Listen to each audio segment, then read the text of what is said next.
You hear right, Alan. About 68,000 fans checked out UT's orange and white game today, and boy, did they get to see some touchdowns. You mentioned a little local flavor. How about former Beach running back Jalen Hurd? 11 carries, 66 yards in this TD. I'm talking about a lot of scores here. The quarterbacks threw for 514 yards. Station Camp's Josh Malone just went nuts. 6 catches, 181 yards, 3 touchdowns. Coach Jones calls him very talented. Yeah. Josh has been pretty much doing that all spring, and he's kind of went through the maturation process of a wide receiver the last 3 or 4 practices. But Josh is a competitive young man and very, very talented, and you can see he adds a whole nother dynamic to our offense. Yes, he does. At Vanderbilt, much like at UT, the quarterback situation continues to be a work in progress. Both Johnny McCrary and Patton Robinette combined for just 183 yards passing in today's black and gold game. But the ground attack, well, that's another story. Vandy fans, you should get to know the name Ralph Webb. The running back from Gainesville, Florida, had the play of the day right here. A 60-yard touchdown run for the redshirt freshman. The Commodores' 3 backs combined for 191 yards. But, you know, the defense pretty much kept the offense in check. 7 sacks, plenty of tackles for loss. Safety Andrew Williamson broke up a pass on a well-thrown ball by McCrary. Robinette scored the only other touchdown of the game. That also came on the ground. But the new coach, well, liked what he saw from that running attack. Mr. Webb did not just jump on the scene. He's had a great spring, and he's played hard. I mean, he's given Jerron and really Kimbrough, you know, all they can handle. We've got a 3-headed monster, you know, man, running back, and we have to continue to, you know, feed those guys and let them run. It was very important to come out here because today was what the coaches were looking for in terms of finalizing everything. To come out here and play best and execute everything we learned through 14 practices. Worth mentioning that 3 tight ends caught a total of 5 passes for 55 yards. The coaches also say that position will be a bigger factor in the offense this season. Race at Darlington just went final, well, a bit ago. Green and white checkered finish, Kevin Harvick comes out on top. It's Harvick's first ever win at Darlington. He also becomes the first driver to win 2 races this year. The Nashville Predators close out their home schedule with a bang. We'll show you the crazy finish from Bridgestone. That's next. One final swan song at Bridgestone Arena. The Nashville Predators play their last home game of the season tonight, and what a treat they gave the fans. Crazy finish against Chicago. It'd be tied at 4 with under 3 to play. Paul Gostad fires the go-ahead goal between the pipes. So yeah, 5-4, Preds lead. Wasn't safe. Under 2 minutes to go now. Blackhawks' Andrew Shaw beats Pecorine one time. All tied at 5. But wait, under a minute to go. Patrick Hornquist. It's a nice pass from Matt Cullen. Incredible. Are you kidding me? Preds retake the lead. Shea Weber even adds an empty netter for good measure. And Nashville gets 5 goals in the 3rd period alone. They win it 7-5. Yeah, the good thing is the fans can still want to show up, and like tonight, it was so good. The crowd was into it from the first second to the last, and yeah, that's what we have to build on for the summer here. What a finish. Wow, moving day for the Masters out at Augusta, and 20-year-old Jordan Spieth is indeed on the move. Never played in this tournament before. Big deal. Look at that. The approach on 15. Spieth is tied for the lead at 5 under par. And he's right there with Bubba Watson, who had to drop this putt on 18 to maintain a 74, and he does just that. 13 players are under par going into the final round. Nashville's Brent Snedeker, by the way, shot 80 today. Finish up with a look on the diamond. Commodores square things up in their series with the Aggies this afternoon. John Norwood, Rhett Wiseman each score a pair of runs. They also combined for 3 RBI. Vandy puts it away in the 8th inning and wins it 8-5. The rubber game coming up tomorrow at 1 o'clock, Alan. All right, wild finish at Bridgestone. Oh, you know it. Good stuff. All right, we'll be right back. Now remember, just over a week ago, these guys couldn't even run 5-on-5 at practice. Didn't have enough bodies. So the Doors did what they had to do. Meet 21-year-old Rob Cross. You know, I was handing gear out to them the day before for them to wear it, and then now I'm looking down and I'm wearing it. It's not your typical situation for an SEC basketball program, but what's happened at Vanderbilt over the last year hasn't been typical either. I never thought that we would ever have to get to that point. You know, we came in April, we had, I guess, 14 dudes, 13 dudes, and now we've got 9, or I guess 10. Transfers, injuries, suspensions, and expulsions incrementally cut the Commodores' roster to just 7 scholarship players. Even with 2 walk-ons, they still didn't have enough for practice. So, last week, they called on senior Rob Cross, a student manager with the team. Well, actually, I called my dad. I said, "Hey, Dad, you know, I've got some good news for you." He said, "Oh, they asked you to join the team," jokingly. Yeah. And I said, "Yeah, no, I'm serious." And he was ecstatic. My mom too. It's not like Rob can't play. I mean, he was the captain of his high school team in New York. It's not far from the truth. You know, he used to be a basketball player back in the day, way back in the day. But, you know, I think he still has it in him. I was telling our other managers that you watch it for 3.5 years and you think you understand the physicality and the speed of it, and you get out there and it is nothing like what you thought it was. It's kind of like a bull in a china shop. He goes so fast sometimes that he runs into himself, and but that's okay. It's kind of fun to have a guy like that around. Coach gotten on you yet during practice?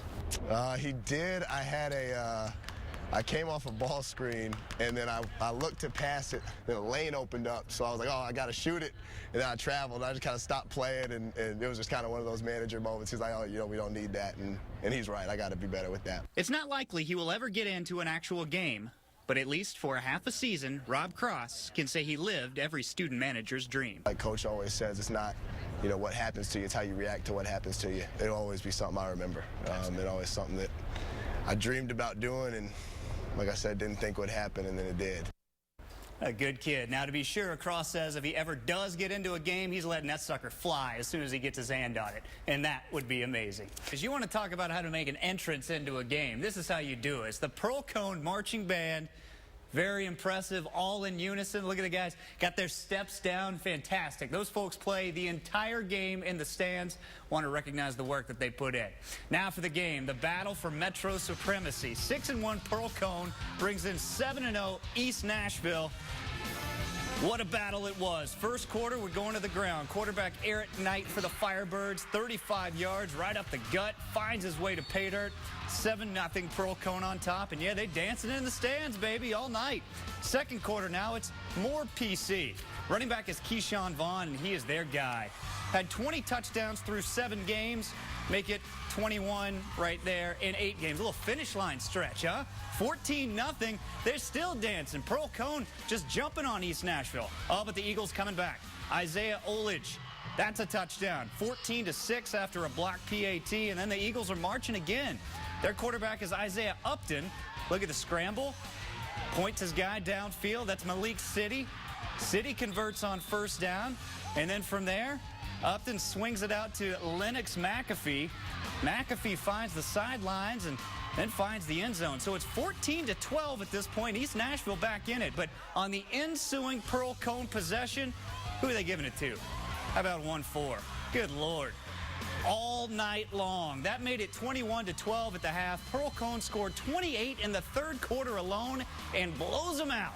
56-28, Pearl Cone improves to 7-1. They are the class of Metro, baby. It's exciting to have people out there cheering for you when you're making plays and stuff. It kind of, gives you a good feeling when you get a deep ball thrown and you end up scoring a touchdown or something. I'm curious to see how the turnout will be tonight. Well, I'll tell you this, the turnout is good. The fans are out. It's their first chance to get a look at their team. They filed in about a half an hour ago. We heard many of them say they were eager to watch their guys. Practice runs from 6:30 to 8:30 this evening. And we're out here with them at St. Thomas Sports Park. And, for the last couple of days, we keep hearing rumblings about Titans running back Chris Johnson racing a cheetah. Well, I'm not making this up. It did actually happen. We talked to CJ about it today. Now, we know he's fast. His 4.24 speed in the 40 still stands as a record at the NFL Combine, but come on, it's a cheetah. It can cover up to 60 yards in just 3 strides. Come on. CJ raced a cheetah for a TV show on the National Geographic Channel. It will air in November, believe it or not. I didn't think it was crazy. I thought it was just something fun to do and just to test human versus animal. Before the race, I seen them and all that. Did it kind of stare you down, or? Yeah, it stared me down, walked back and forth. It just showed that I haven't lost a step, I haven't lost any speed, and just ready to really get back on the field and continue to play this game. How did it turn out? You got to see it. You got to wait and see it. Well, he told me he won. Oh, whoa, then that's different. So I guess we're just going to have to see it in November, huh? Oh, man. By the way, CJ swears the cheetah knew that it was in a race. Swears by it. I guess we'll have to be watching in November. They owe a little payback to him, I think, as well, right?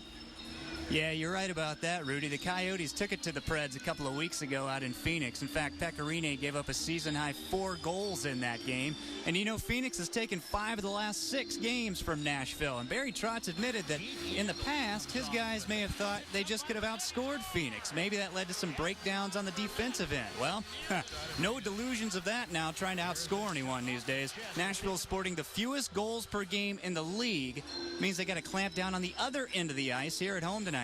You only have to think about that game and you get fired up, and you know, we really have to respond and keep going this and really establish our building, our place to play, and it's always so much fun to play at home, so we have to appreciate that. If we're not going to score a lot of goals, then we got to find ways to win, so let's be good defensively and let's do some things in other areas that can allow us to win, and those are, you know, you establish a forecheck, a good work ethic, a detailed game. They're not going to ask at the end of the year, you know how many goals did you score? It's how many wins you get.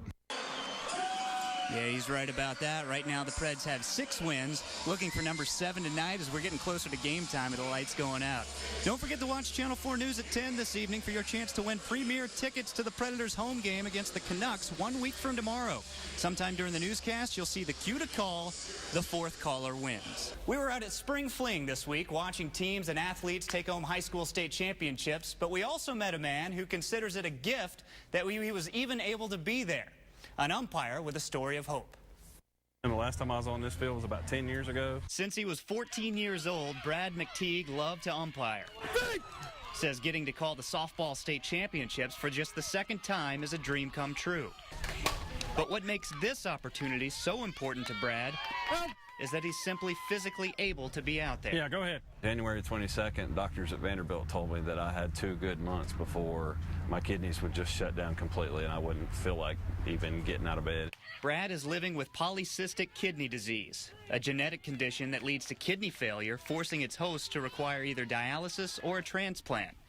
Right now, only 10% of Brad's kidneys are functioning. You know, I can tell that I get tired easier, my legs will swell, you know, and there's just a lot of things I can't eat. The 41-year-old has been on the transplant registry since March 29th. His sister, who lives in Hawaii, is a match and willing to donate. But the day before she was supposed to get on the plane to fly to Nashville, Brad got a phone call. Her son was out mountain biking and he had an accident. And he broke his neck in 4 places, and obviously she hasn't been able to leave him. Obviously, I told her, you know, your priorities are there and not here, and you know, I'll take care of myself, right, you know, as best I can right now, and let God take care of the rest. Just in the last 2 weeks, Brad's received other phone calls about potential donors, but they didn't match, not yet. I've learned not to get my hopes up, you know.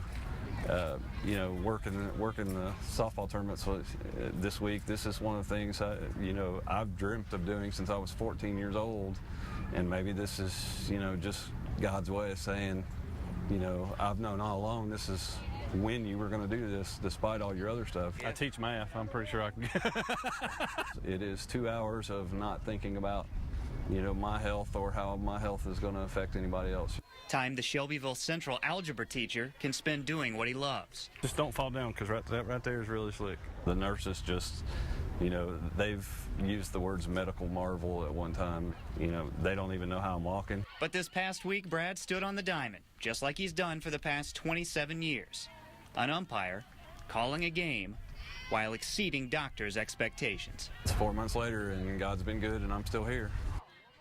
What a good man. If you'd like to learn more about, or if you're even thinking about becoming a donor of any organ, you can go to VanderbiltTransplantCenter.com, fill out a survey, and then go from there. Two-way tournament bubble. Well, Alan, at 21-12, the Tennessee Vols may have played their way into the big dance by beating South Carolina in the SEC tourney on Friday. But as Conzo Martin said, they didn't go down to Atlanta to win just 1 game. Winning 2 would mean beating the top-ranked Florida Gators. Smoky Grays, do your thing, right? Vols led by as many as 10 in the opening frame.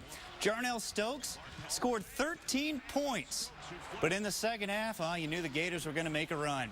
Michael Frazier, been clutch all season. Big 3, puts Florida on top by 2. The Vols went 10 minutes without scoring a bucket in the second half. However, this Jordan McRae 3 ties the game at 49 with under 3 minutes to play.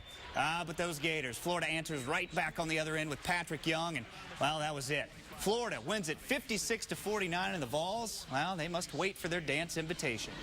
Oh, yeah. I think we're in, rest assured. Now the focus is where we're going, where we're seated, and keep moving. We show people what we can do with the real Tennessee. I think we're in. We're just going to have to see tomorrow. I really don't know. I don't know what all goes into that process in selecting the team. It's in their hands, obviously. Okay, right now, Joe Lunardi, bracketologist, has the Vols in as an 11 seed. Like Antonio Barton said, we'll have to find out tomorrow.